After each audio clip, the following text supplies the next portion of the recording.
before I read the gospel this morning, again, we're in the 6th chapter of Luke. I'm just wondering how many people, how many of you in the sanctuary at home, in your preparation for this morning's worship, said to yourself, I'm a little complacent in my Christianity. And I hope that when I go to church this morning, I'll be challenged. That, this gospel will run at me like an NFL halfback and require something of me, expect something of me, set the bar a little bit higher because I feel like I'm taking grace for granted. Not much is being asked of me. And I'd like to step it up. Well, have I got a gospel for you? Put on the helmet, tray tables in the upright position, and fasten your seat belts. This is the Holy Gospel of our Lord Jesus Christ according to St. Luke. Jesus said, I say to you that listen, love your enemies. Do good to those who hate you. Bless those who curse you. Pray for those who abuse you.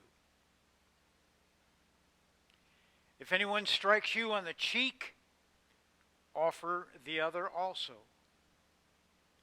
And from anyone who takes away your coat, do not withhold even your shirt. Give to everyone who begs from you. And if anyone takes away your goods, do not ask for them again. Do to others as you would have them do to you. If you love those who love you, what credit is that to you? For even sinners love those who love them. If you do good to those who do good to you, what credit is that to you?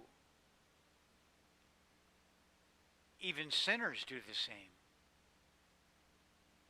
If you lend to those from whom you hope to receive, what credit is that to you? Even sinners lend to sinners to receive as much again. But love your enemies. Do good and lend. Expect nothing in return. Your reward will be great, and you will be children of the Most High. For God is kind to the ungrateful and the wicked. Be merciful. Be merciful, just as your Father is merciful. Do not judge, and you will not be judged. Do not condemn, and you will not be condemned. Forgive, and you will be forgiven. Give, and it will be given to you. A good measure, pressed down, shaken together, running over, will be put into your lap. For the measure you give will be the measure you get back.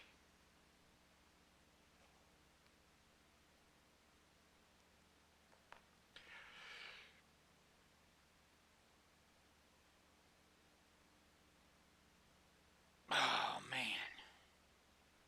I don't know if you really wanted to hear that. But that's kind of the story, isn't it? Love your enemies. I've been watching the Olympics. I'm sure many of you have. But how about if you just went to, the half pipe over at Beijing, and somebody pulled you out of the crowd and said, here's a pair of skis, and I want you to go to the top of the half pipe, drop in, and on the other side, you'll flip up, be about 42 feet off of a bed of basic ice. And while you're up there, you can do 3 flips with 2 twists and land perfectly, and then do it again on the other side and do that 5 times. And you'd say, what are you kidding? And, one of the commentaries that I read on the gospel this morning asked the question, had Jesus spent too much time in the sun without a hat?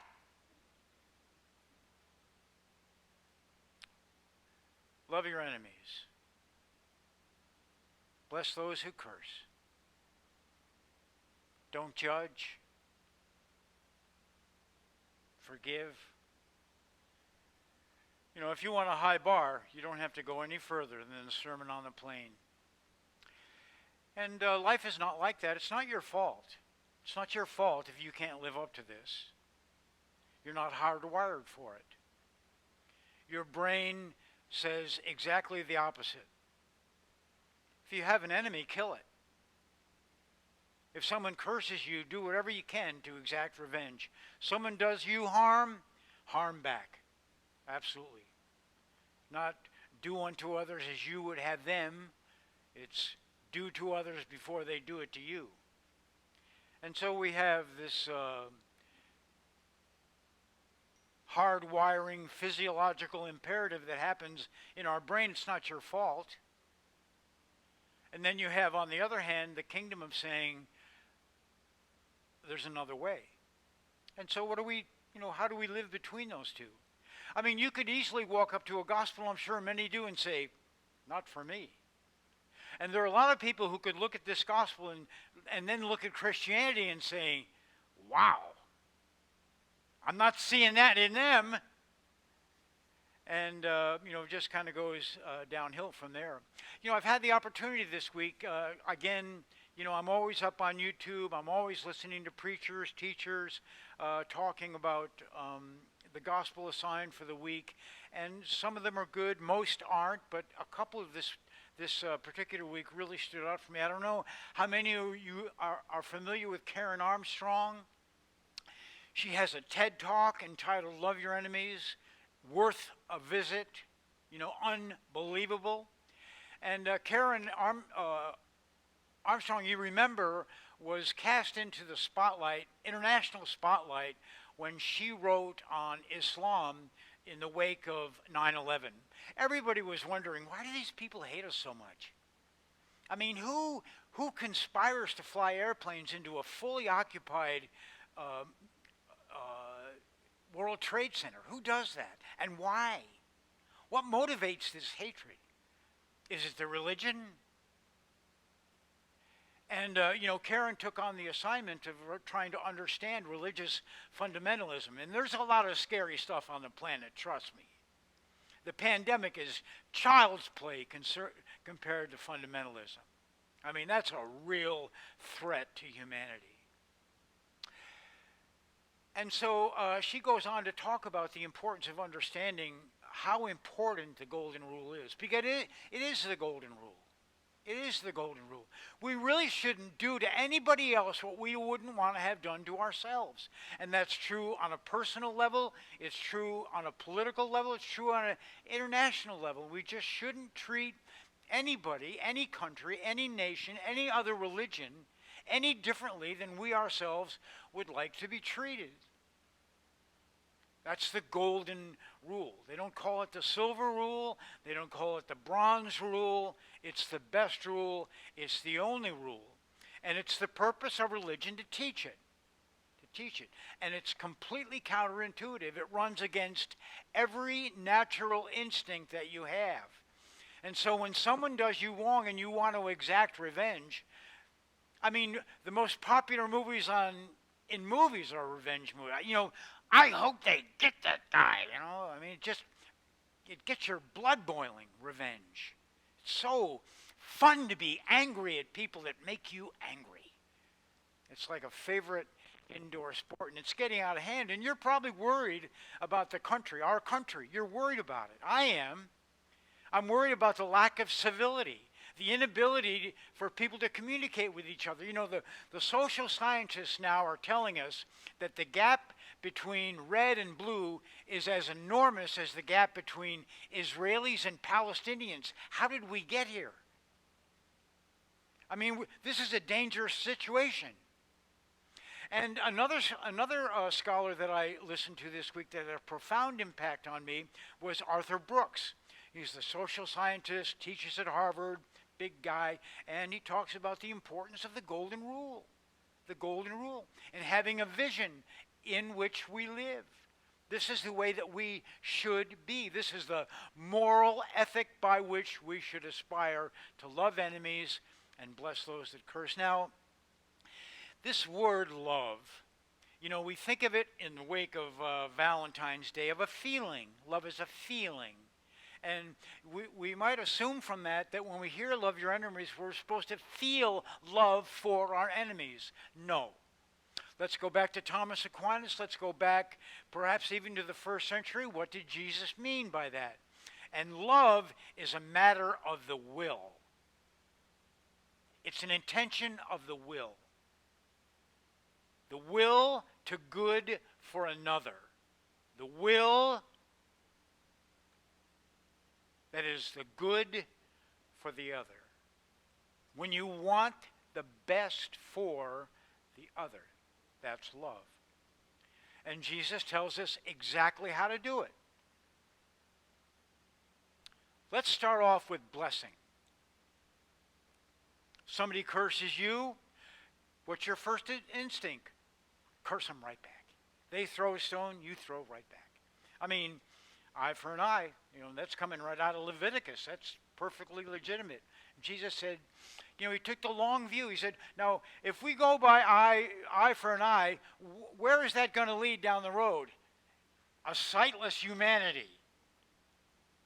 So where is violence really going to play out? Where is anger really going to take us in the long run? Where is, you know, violence and hatred and retaliation and, you know, reciprocity? Where is that really going to go for us? And Jesus said, you don't even want to go there. You don't want to think about it. So, you know, what's the exact opposite? How can we turn that upside down? Is no different than the Magnificat. And this is the vision of Luke's gospel, a kingdom vision of the way that God intended it to be and the way that it can be. There's some hard work. This is hard work now. This is the hard work of being a Christian person, that you love enemies and you bless those who curse you and you pray. You pray. When was the last time you really prayed for somebody that you disliked? And not only somebody you disliked, but maybe somebody that had done you a really unforgivable wrong. And that's the call. That's the call. Somewhere between the incident and your response or the way that you behaved yourself as a result of, there's that space in there. And that's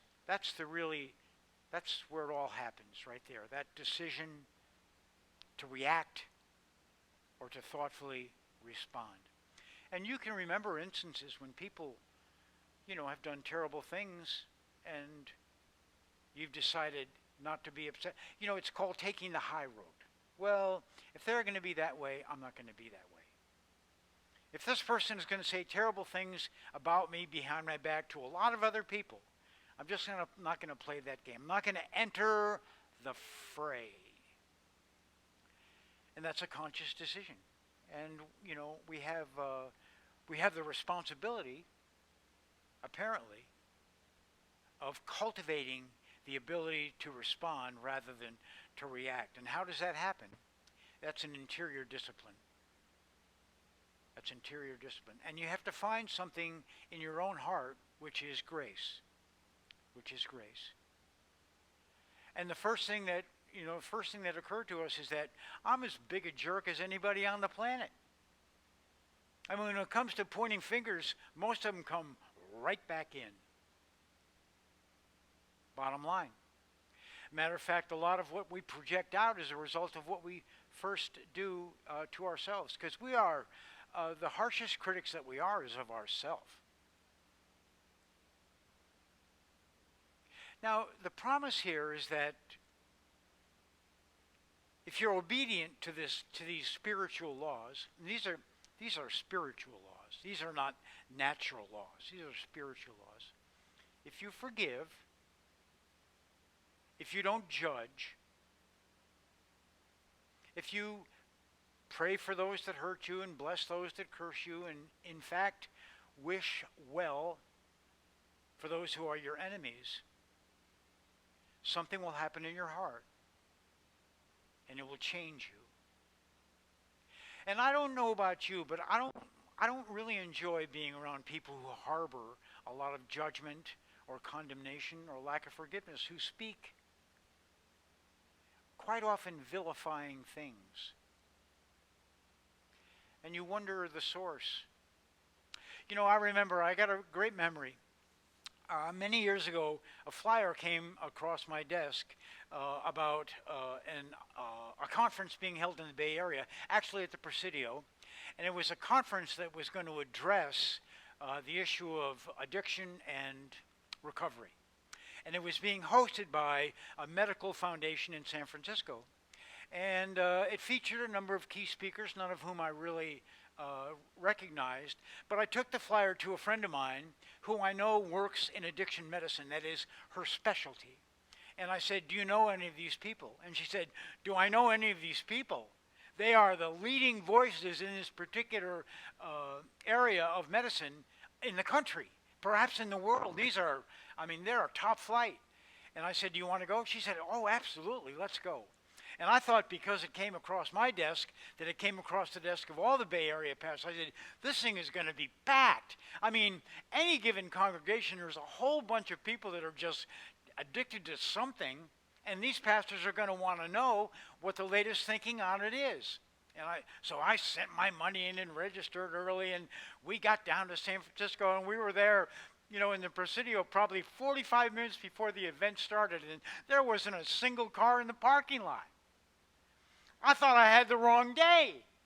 And finally, some poor soul comes up and unlocks the door, and I said, do I have it right? Is this the day of the Addiction and Recovery Conference? He said, this is the right day. And what surprised me was there was a room, a fairly large room, and there were only about 60 people that were there. I thought it would be packed. Anyway, all these leading scientists, one after the other, came up and, talked about addiction and what's happening and medically and, how it all works and all that kind of thing. And one of the speakers was the director of the Forgiveness Institute at Stanford. He was a psychologist. His name was Fred Luskin. And he looked homeless. Sweatpants, sneakers, hair disheveled, long, and he started speaking, and he knew what he was talking about. And the reason that he was there is because a lot of people who suffer from addiction, they do that because their hearts are filled with anger and resentment. And addiction helps with the pain. And he guided us. He said, this is one of the things he said, and I couldn't believe this when I heard it. He said, anybody can forgive anything, anytime. Anybody can forgive anything, anytime. And he started citing instances of Israelis and Palestinians, Irish and British, Sudan and Rwanda, people whose children had been massacred and so forth and so on, reconciling and forgiving. And it's what he does. Encourages people in forgiveness. And he guided us in a meditation. And I'm not sure why. It was very serendipitous to me, but the setting was really beautiful. Again, in the Presidio, out overlooking the San Francisco Bay. And that day, on the San Francisco Bay, there just happened to be an entire regatta of what's known as tall ships. And these were full-sailed, I'm sure you know what I'm talking about, but it wasn't just one or two. I mean, there was a bunch of them out there, and it was a postcard. What can I say? It was one of the most magnificent things I've ever seen in my. Just thinking of it makes me weep. It was so beautiful. And he's up there, and Fred just looked at me and said, "Now, just look at that." And he said, "Just look at that, and let it kind of sink in." And now, with that feeling in your heart of that scene, think of somebody who's done you wrong. Think of somebody you really hate. And we all have them. And he said, now, in light of that experience and this perception, forgive them. Just forgive them. And so that's the meditation. And I would encourage you. I mean, it's possible. It is possible to love your enemies. It is. It is. But it's a difficult discipline, and you have to do the work. And you can hear Jack Kornfield and the guided meditation offered by some of the leading Buddhist teachers. And, the Buddha really understood the power of compassion.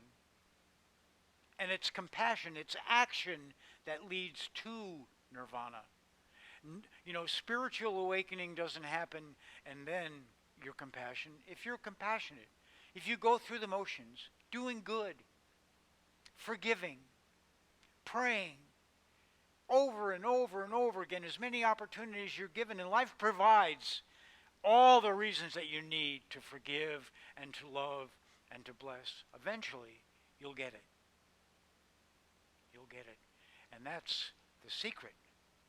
And this is where Jesus dwells, because when you do these things and they become habitual in your life, here's what will happen. Grace will abound.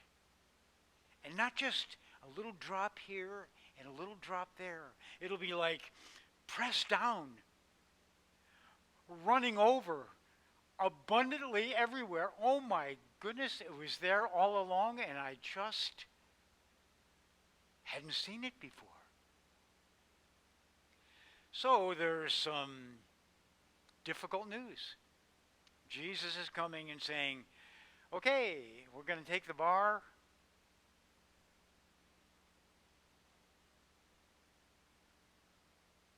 And we're going to raise it. It's called spiritual growth. And if there has ever been a time, and there has never not been a time, when the world has needed a message, now is certainly as good a time as any.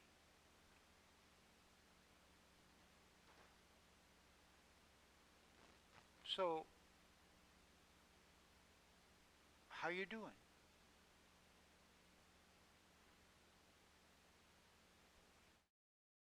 Contributions to St. Luke's Episcopal Church help to make the digital ministry and other outreach within the community possible. If it is in your heart to make a donation, St. Luke's secure PayPal link, as well as the church's mailing information, may be found in the description of this video. Thank you.